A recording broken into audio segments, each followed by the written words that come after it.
Ladies and gentlemen, my name is Carlton D'Souza. This is Million Opinions, and in today's show, we have a guest who's going to speak about athletics.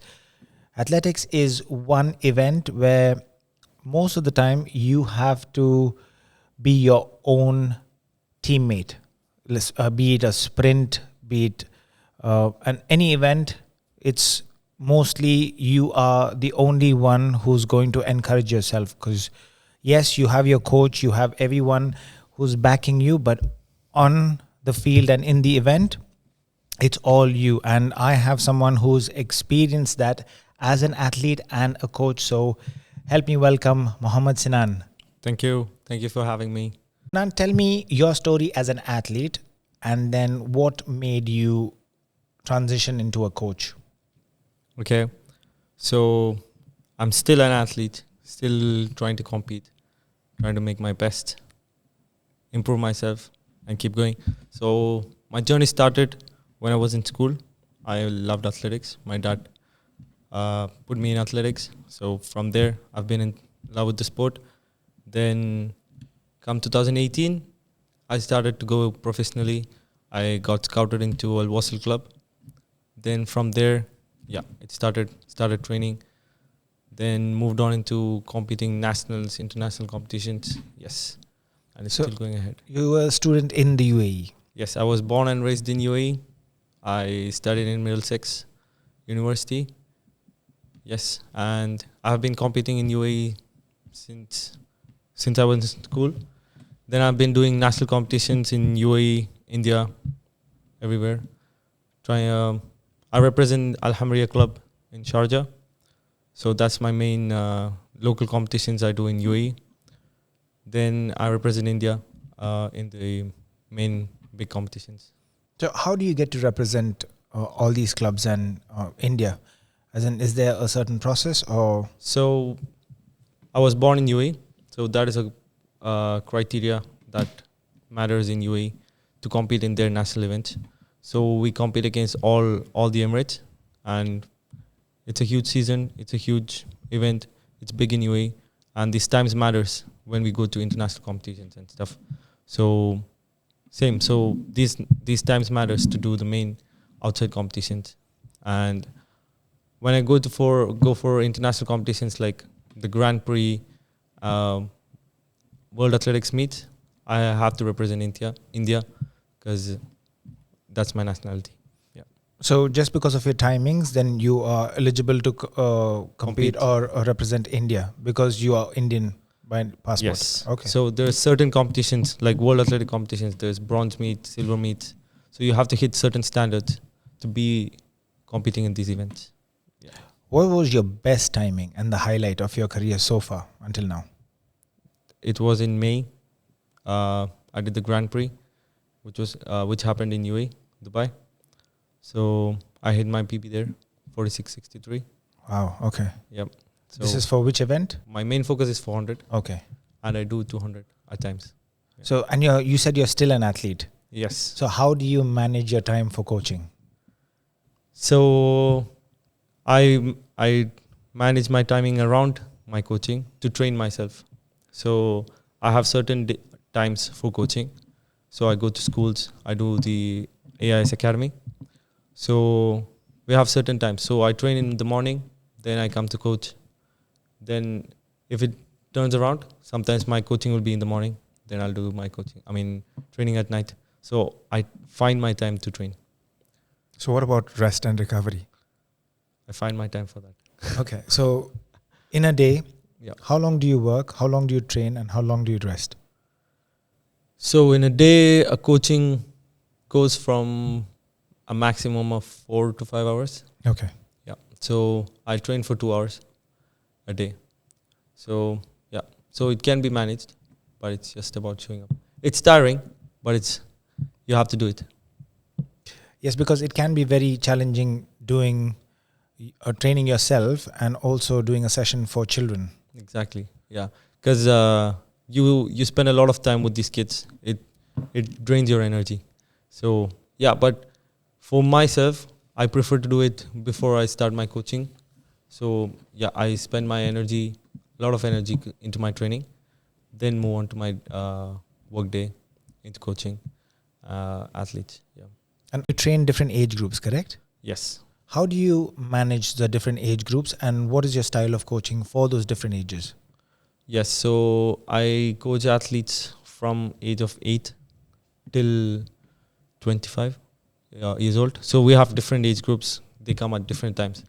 So the main goal for the young athletes who's starting from 5 years till 12, their main goal is to understand athletics, have fun, and be active. It's not about performance. It's different from individual to individual. So as they develop their interest, we move on to more like performance focused training. So all about this till age 12, it's about engaging them, getting to make them know athletics, how it works, and build discipline. From the age of 13 plus, it's more focused. So it's performance focused. We'll have it's about training properly in a well disciplined manner and working forward to it and building their interest throughout the process, because it's a very challenging sport.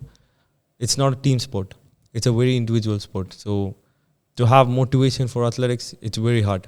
It's not like playing football or cricket, because you have a team around you to play with and play against. But this is mainly individual. Build yourself, build your motivation by yourself. So it's a completely different strategy used for both young and older athletes. Which one do you say is important, motivation or discipline? Discipline. And Because why? you can't be motivated every day. I myself is not motivated every day, but I have to show up. Just showing up matters. If you show up, you'll do it, because you're human. You can't be motivated all the time, because it's going like a heartbeat. It goes up and down every single day. So yeah, it's all about discipline, showing up on time. Yes. Showing up on time. Why do you say showing up on time? For me, time is very valuable, because it's very important. You have to learn this from very young age, because this is what I tell my athletes. So when we have training at 6, I tell my athletes, you have to be here before 5:45, or else they'll do extra reps or extra laps, because this way they build their discipline. They know what to do. They can be themselves. Then train themselves to be the best, because you have to respect people's time, respect your time, so you can do everything else after. How do you see that there's a potential in any athlete or any child? Yes, so great question. All athletes are built differently. Everybody's having a different talent. Everybody's genetically different. So when you see an athlete from a very young age, for myself as coaches, we understand. If you did athletics, we understand how your movements are happening, how your legs are moving, your arms are moving. Are they coordinated?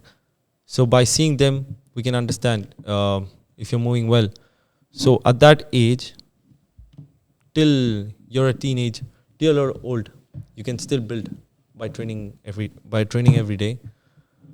So it's a very, for me, I can understand easily by seeing an athlete, but we can build anybody from zero, because it's not that impossible to get to learn new technique, learn new skills. It's all about working hard, and talent is one thing, plus working hard is other. So you can still be the best athlete even if you're not talented. What about the parents? What are the frequently asked questions by the parents that you get that you'd want to address to our audience and our listeners?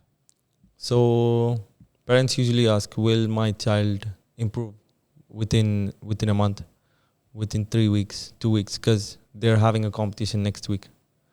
So many parents come to train saying their child is having a competition next week.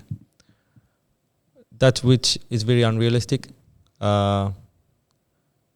Athletics takes a long time to build and improve your results. It's not a very easy sport. To drop 0.1 second, 0.10, you need to train years. That's what we as a professional athletes are doing.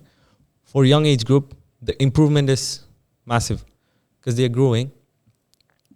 Their times get very much better within 3 to 4 months. Yeah, so this is the main question the parents ask. They have to give time to the coaches, to the athletes, because each athlete is built differently. So they need to work on it in their own time. Results will come, but it's gonna take time. That's one of the main questions parents ask. Yeah. What about injury and injury prevention? How do you work with athletes when you have this topic in mind, injury and injury prevention? Yes. So every time an athlete comes to train, we ask the same question: is everything fine? How is your body feeling? What did you do last night? Because at the moment, which is this generation thing, all parents, what they do is one of their child, they'll do more than 3 to 5 sports, which makes them more injury prone. And I don't recommend doing that. They have to stick to a minimum of 3 maximum. Maximum of 3, because at the moment the athletes are doing a lot. Because if there's 7 days a week, they're training 12 times. They do 5 times swimming, 3 times athletics, 5 times football, games, matches, everything. So the athletes get more injured this way. So you need to understand what the athlete is doing. Talk to the parent if they can reduce some sessions, if they can choose some other sport, cut down one sport.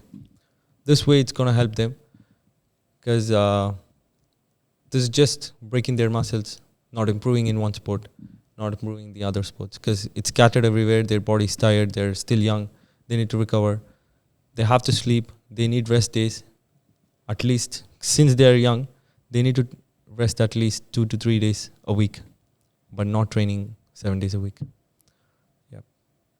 So they also say movement is very important, and in a day you need to at least move for an hour.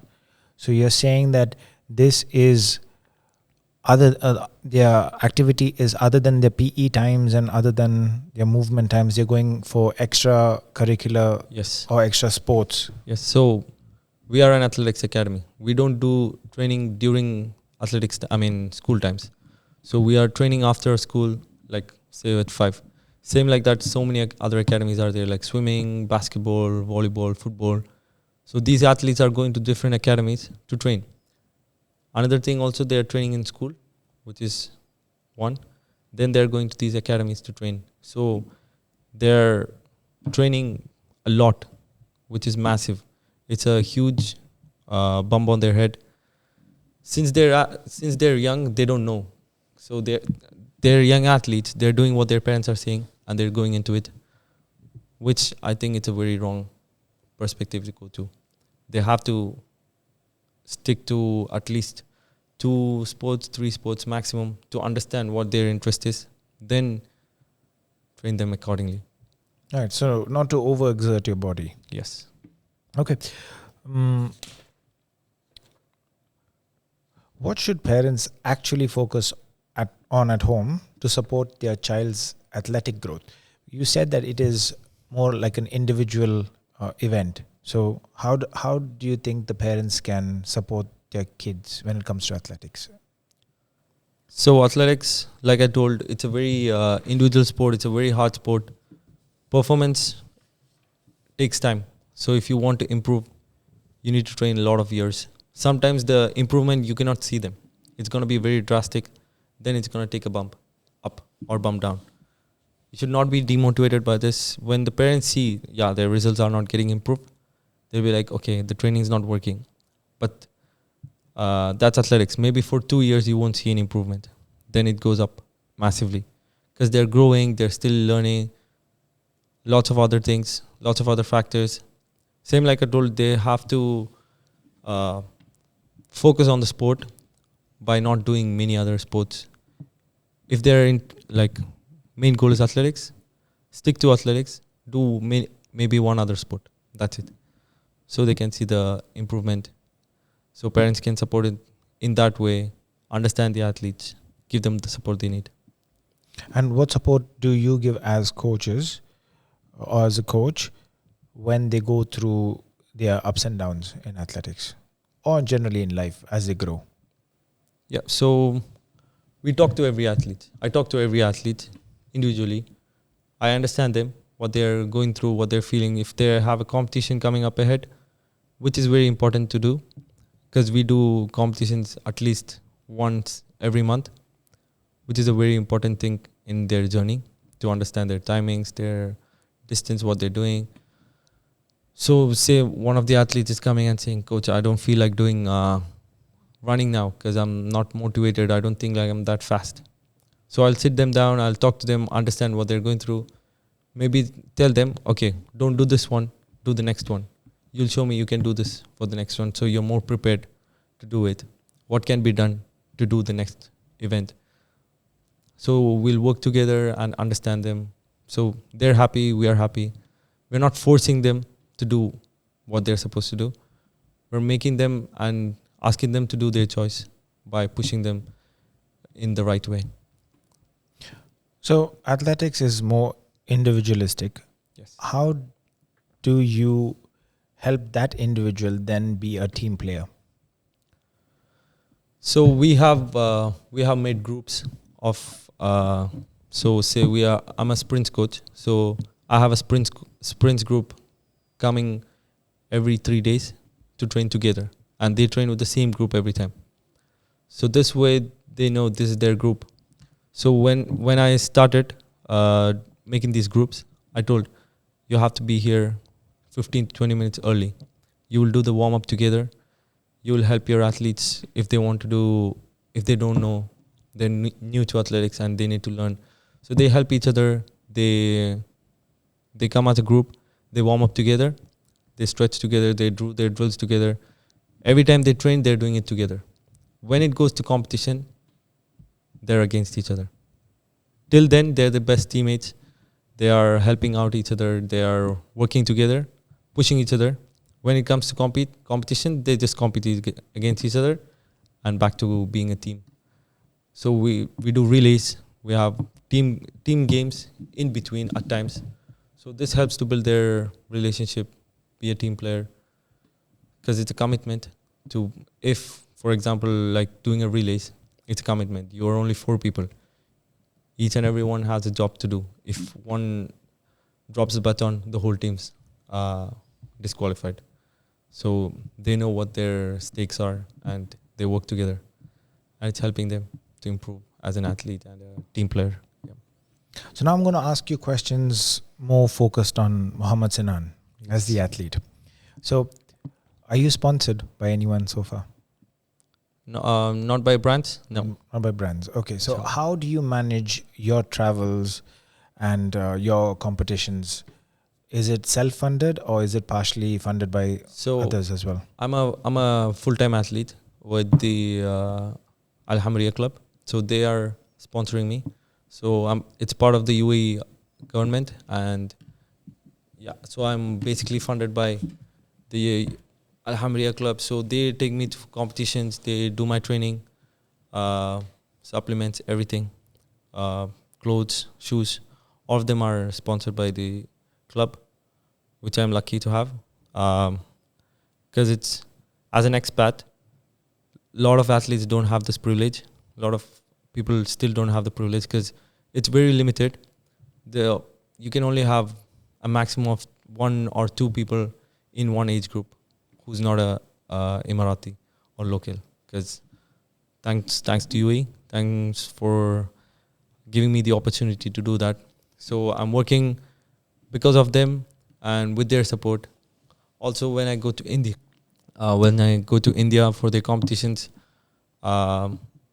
Reliance has given me a lot of support because that's how I travel back and forth to compete with them. So I have a team in India, I have a team in UAE, so which helps me.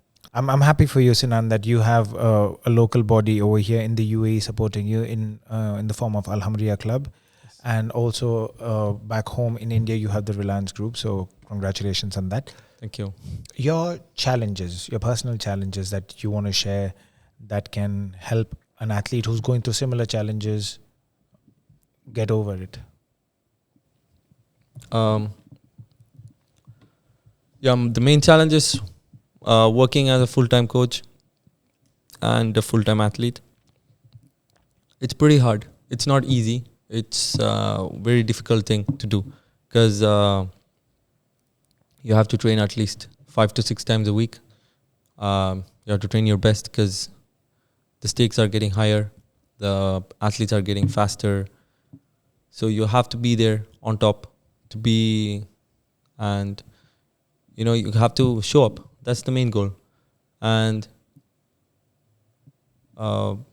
so if an athlete is going through the same thing, they can contact me and I can talk to them. I can explain how I'm doing this, how I can help them through this journey, because you have to find your own time. You have to always try to show up and make your best out of it. How important is sleep and nutrition? Same as training. If you're training 6 times a week, it's same like that. If say you're training 6 times a week and you don't sleep and you don't recover, that 6 times a week training is just wasted, because you have to be energetic and hydrated next day to show up to training in the same form your body can exert the energy. So if you train like 2 hours really hard and the next day you haven't slept, that night you didn't sleep well, next day you can't train that much, your muscles are going to break. So it's as important as having training, and rest is as important as training, because your muscles need to repair. So you have to take that 1 day off or 2 days if you have to listen to your body at the end. Sometimes not training helps you. So you have to understand your body, you have to listen to your body. Take it easy sometimes, but don't push too hard, which results in injuries. So you got to be smart, understand the body, recover well. Eat well, recover well, hydrate.